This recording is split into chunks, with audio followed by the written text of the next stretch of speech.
Assalamu alaikum wa rahmatullahi wa barakatuh, and welcome to another episode of Peaceful Mind. I'm Mariam Salie, Shukran, Mariam. I'm Munira Hoosain. Welcome, and everyone. today we're going to be talking about culture and mental health. And we are joined today by our guest speaker. Assalamu alaikum, everyone. My name is Fairuz Gaibie. I'm a clinical psychologist in private practice, and a particular interest of mine is Islam and mental health. Shukran so much for joining us today, Fairuz. If I can maybe just, start us off with a question, maybe why culture and mental health? Why is it important for us to have this conversation? I think it's incredibly important because I think that in the Muslim community there are lots of misunderstandings, both in terms of what Islam says or prescribes around mental health, and then also around the ways in which psychology or psychotherapy can actually help people in the Muslim community. Mm. Shukran, Fairuz. Can you maybe start with giving us a definition of culture? What is your understanding of culture? What does culture mean to you? For me, I feel as though it's almost the agreements or what has been established as this is what we do and how we do it, not always why even. Mm. Um, and so it's easy to see how it's possible for that to be quite different to what Islam actually prescribes. So it can almost be a little bit like broken telephone, where over years and decades and centuries, the message can, the original message being what Islam actually says, becomes a bit distorted over time. And so we have to recalibrate at regular intervals, I feel. Yeah, what comes to mind when you speak about something that has been established and something that has been done in a certain way?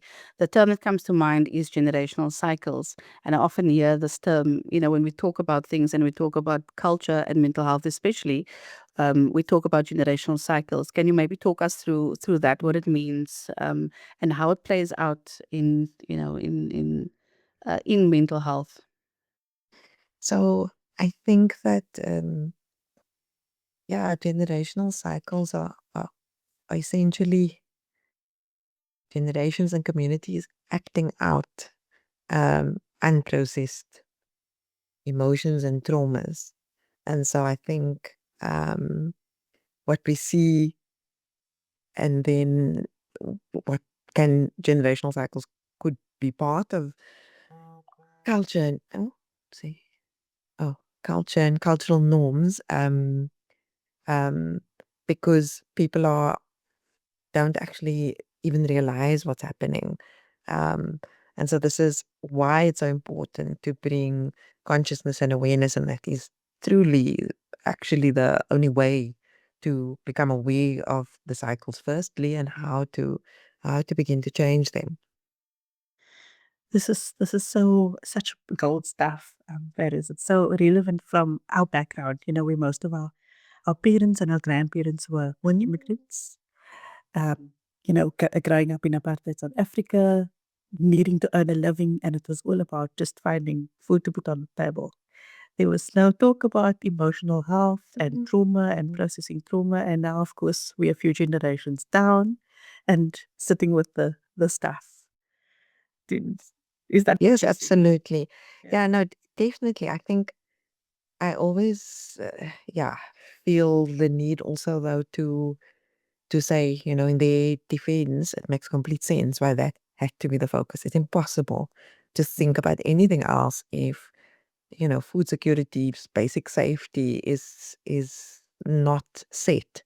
And so I think the thing about generational cycles though is that when it finally is safe and there is opportunity and space to work on these things, to not just keep things set in a particular way, but to have a look at things and know that it's not disrespect to the previous generations. It's just having a look, and in fact hoping that the next generations will have a look at us too and say, look, I know they did their best and there was a context within which they operated, but let's just have a look at, what we want to keep and what maybe isn't helpful. I'm just thinking now, like in my work that I do with clients, and I often when we do explore, how they grew up, how they were raised, how they were socialized. I think what you were saying now, they sometimes we don't want to hold it against our parents, and I always say to clients, our parents did the best they could at the time with the knowledge that they had. But as time goes on, we do learn new things. We do, we learn things that perhaps not replaces what we've learned before, but that might be, a better way of doing something. So we don't hold it against them. We learn to understand perhaps why they did things the way they did, and like I said, and then giving ourselves permission to, as we learn new things, to actually change things.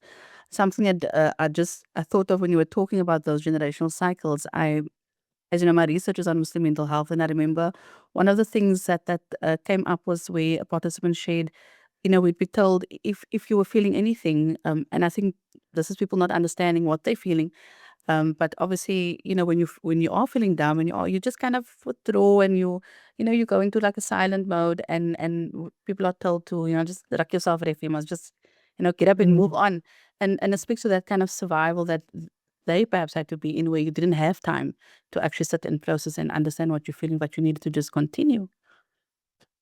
And I think that so there wasn't time perhaps, and even when there is time now, it means that there's a discomfort with emotions and not knowing how to sit with it, allow their own emotions, allow the emotions of others. And this is another way in which uh, a way of dealing with life, which was necessary perhaps in the past, continues, but it's no longer necessary or helpful. And this is why we have to keep re-examining. And in fact, this is what our faith says, that we have to keep learning, we have to keep aspiring towards and endeavoring towards an excellence in the way we, well, obey our creator, but also live as human beings and Muslims, I believe.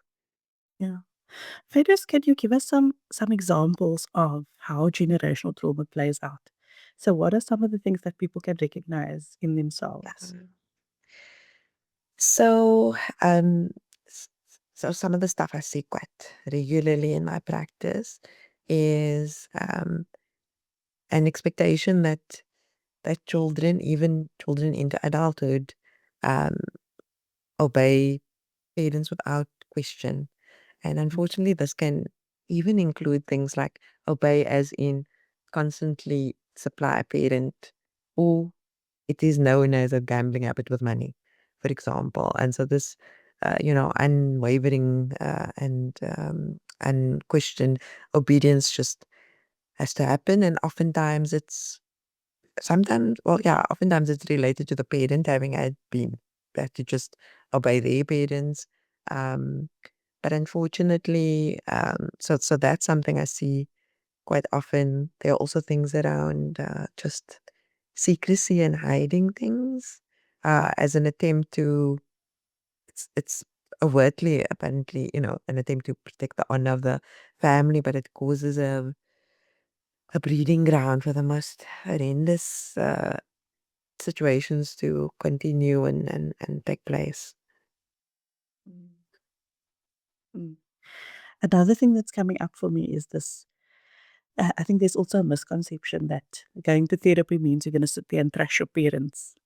And of course, Mm. as therapists, we know that's not what happens. Can, Mm. can you perhaps speak to that, Fairuz? Yeah, I think, and again, it makes a lot of sense why people would have that idea. I also do think that some therapists, depending on their backgrounds, culturally and religiously, might have more or less of a sensitivity around that.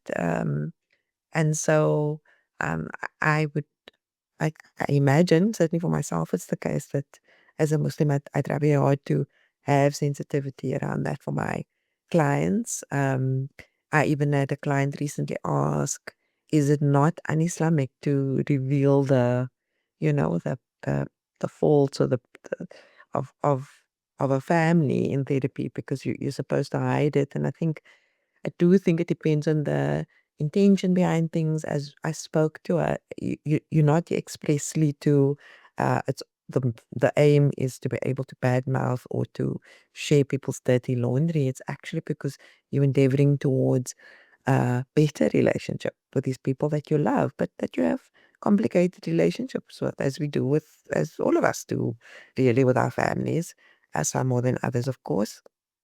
And so it's certainly not about trashing, it's about understanding, making sense of, processing, and then actually often allowing us to be the ones who have an opportunity to break the generational cycles that require that level of reflection and understanding and ultimately then compassion. Yeah. Yeah. The other thing that's also coming to mind is I often, again, in the research, I had very few males that participated in the study. Mm. And, they were saying that, culturally, men can't, discuss or express emotion.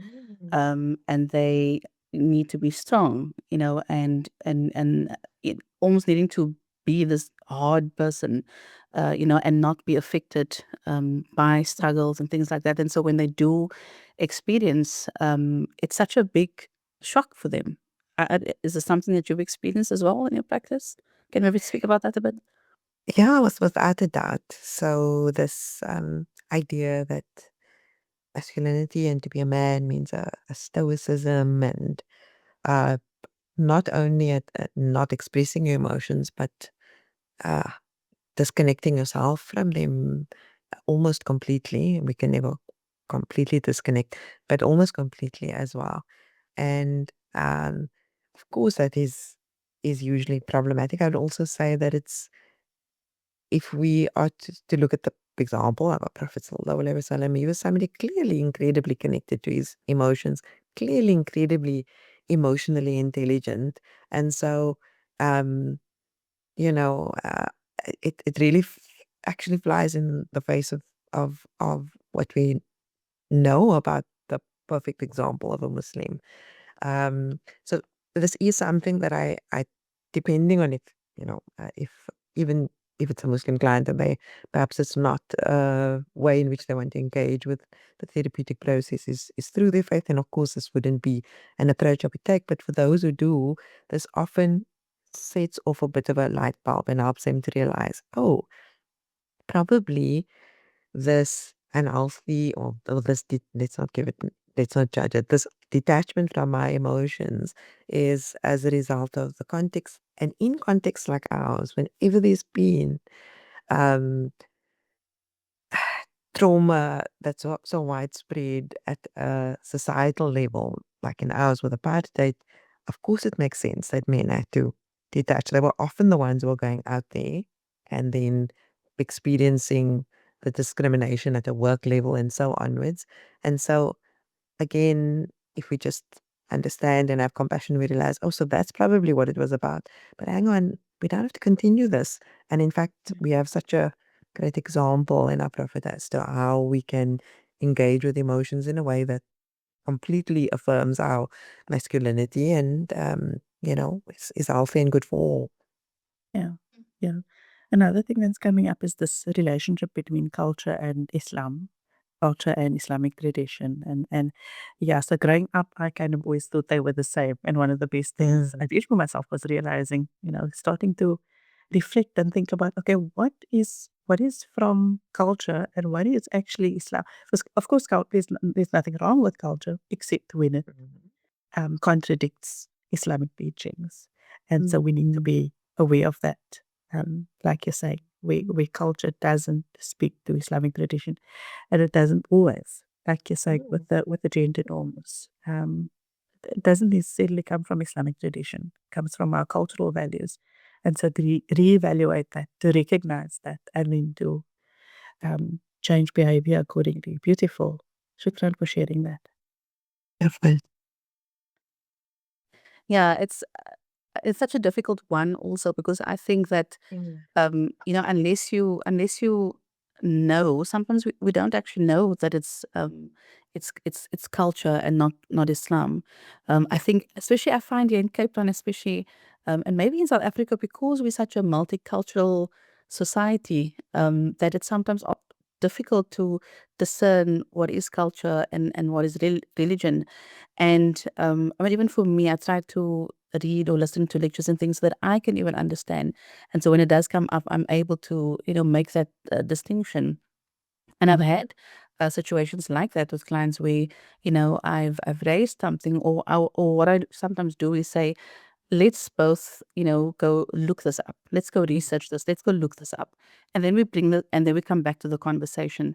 And often it's, sometimes it's, wow, again, like you say, light bulb moment, because then learning that actually this is not religious, it's a cultural thing, and so then and then the conversation turns, and then it becomes more acceptable to, follow this route and to uh, think through things and make those changes. But yeah, that's one of the most challenging things that I find, is that it's often difficult to make that distinction.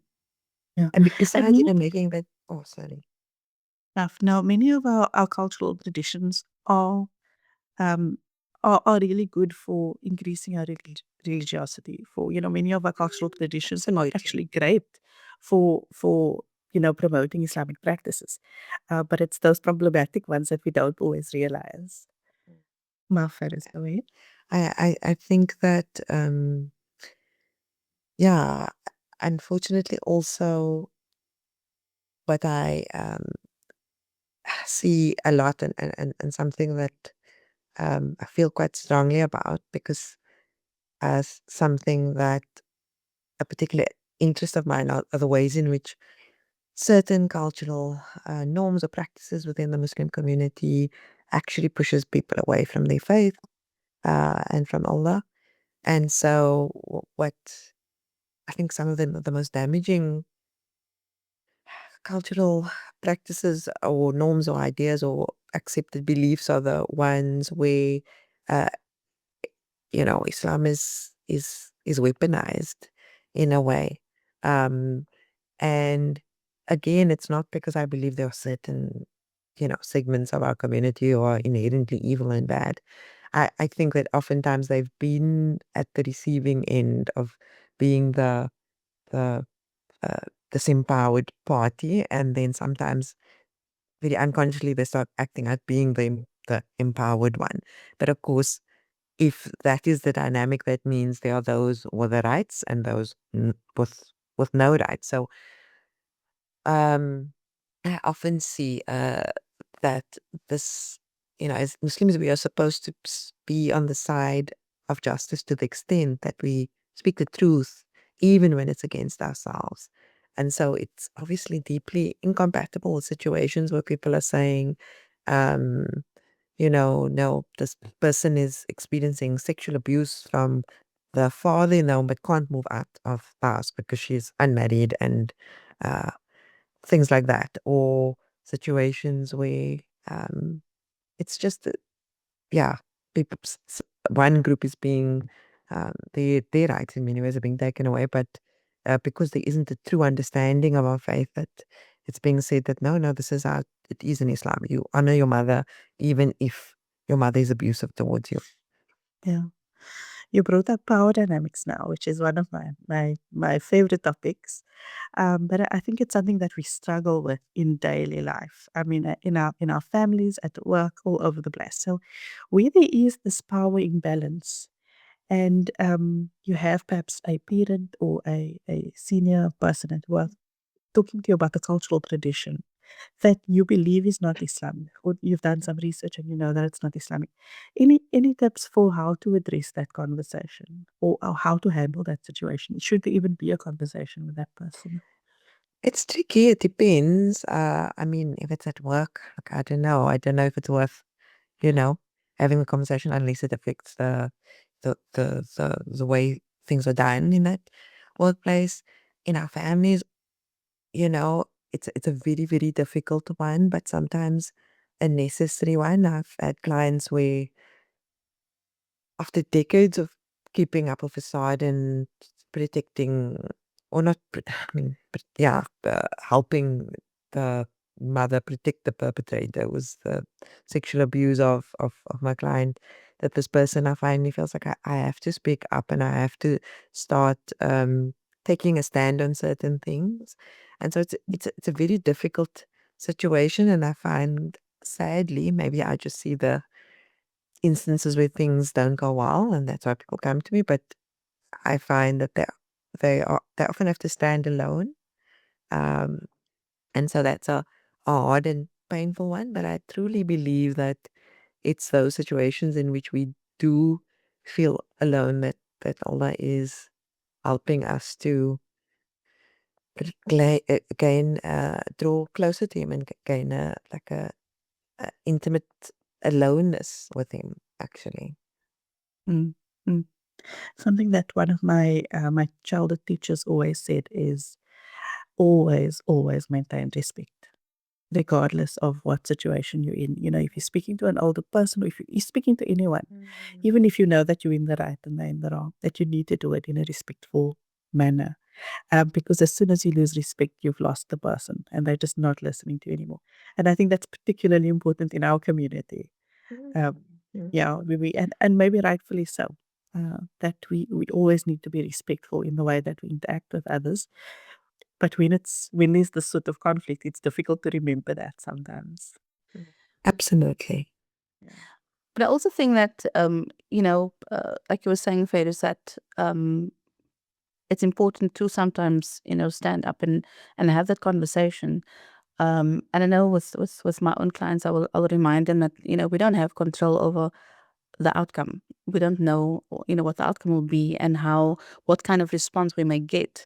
But sometimes I think just the action of standing up, Mm. for justice, for yourself, even if it's for yourself, even if it's for somebody else, I think that sometimes also just helps you as a person kind of move on from that experience and be able to, move towards that healing because you've stood up for yourself. You've, even if you were the only one standing up for yourself, I think that action itself does a lot, even if the outcome is not what you hope for.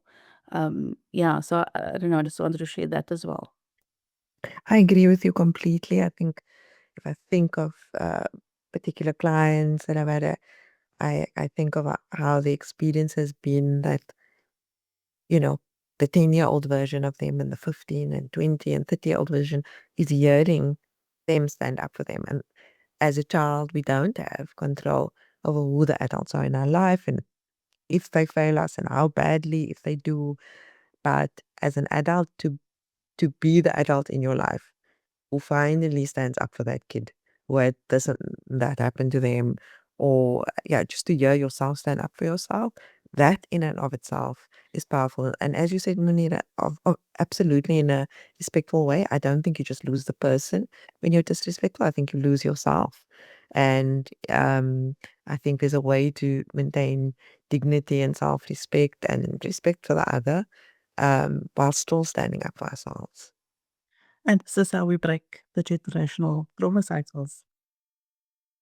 Absolutely, I agree because it's not about necessarily what somebody else is going to do or the past is going to do, but what you are changing in terms of paving a way forward for yourself and perhaps future generations. This is a very important conversations we're having, and I'm thinking of things that I often hear.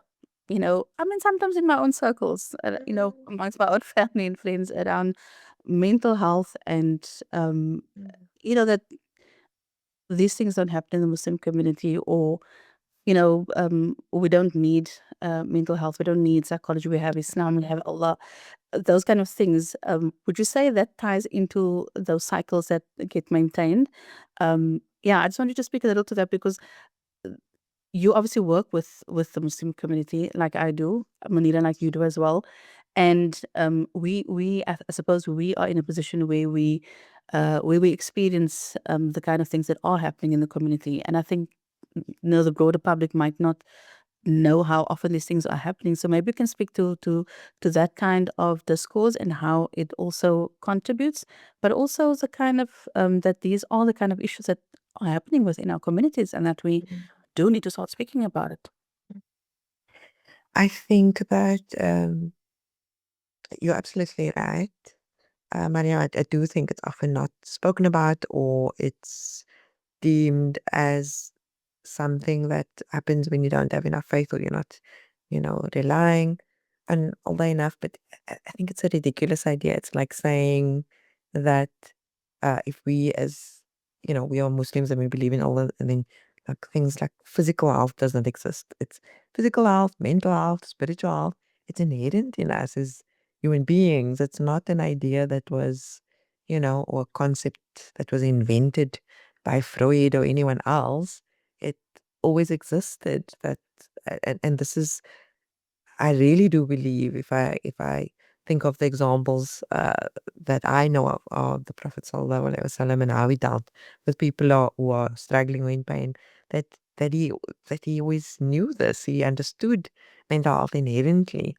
Um, so I think that it is deeply problematic when we either hide or deny anything in the Muslim community. I think it's a beautiful thing often that as Muslims we try and protect and honor, our faith, but it doesn't do the faith of the community any good if we pretend that Muslims are perfect. Islam is perfect, but Muslims aren't. And so it's vital to speak up and talk about these things and know that they are completely compatible and embedded within our faith. There's so many things that we are recommended to do that promotes actually our mental health. So for me, it's just, yeah, it makes no sense. 100%. Yeah. I mean, if someone has hypertension or a leg fracture, are you going to tell them you don't believe hard enough? Make more salah, drink more zamzam. But when someone has Yeah. depression, when someone has depression or anxiety, why is that our response? It's absolutely spot on. Can't agree with you more. Fairuz, we like to end off our sessions with a little activity that people can use for themselves to promote their own mental health. Do you have a suggestion for us, please? So I think that oftentimes the suggestions to improve one's mental health sometimes feels a bit foreign to Muslims or feels a bit too, I don't know, Western or devoid of spirituality in a way. And so that's why I think uh, what I think is a very useful thing to do is choose one waqt that you decide that you'll be the most, uh, have some time, the most relaxed. If it's the middle of the day, that might not be for you. Maybe it's the end of the day. Maybe it's Isha Salah, where after Salah, you sit and reflect on your feelings and bring that to Allah. Allow your feelings to come and speak to Allah about it. And it's a good way then to actually engage with your feelings, reflect on it, and also commune with your Lord at the same time. I love that.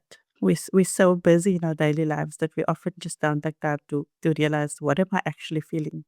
What's going on in my body? What's going on in my heart? Shukran so much for that. It's been an absolute pleasure. Yeah, it's been an absolute pleasure to have you on. We look forward to having you on again. Shukran so much for your time and for sharing your wisdom with us and with our guests, with our listeners. And we wish you everything of the best in your practice and in your family life. Shukran so much for having me. I think these topics are so important, and may you both be abundantly blessed for bringing it, because they are vital, and I can't imagine how many people need to hear all of these things. So shukran to the two of you. Alhamdulillah. Assalamu alaikum. Alaikum Assalamu salam. alaikum. Barakatuh.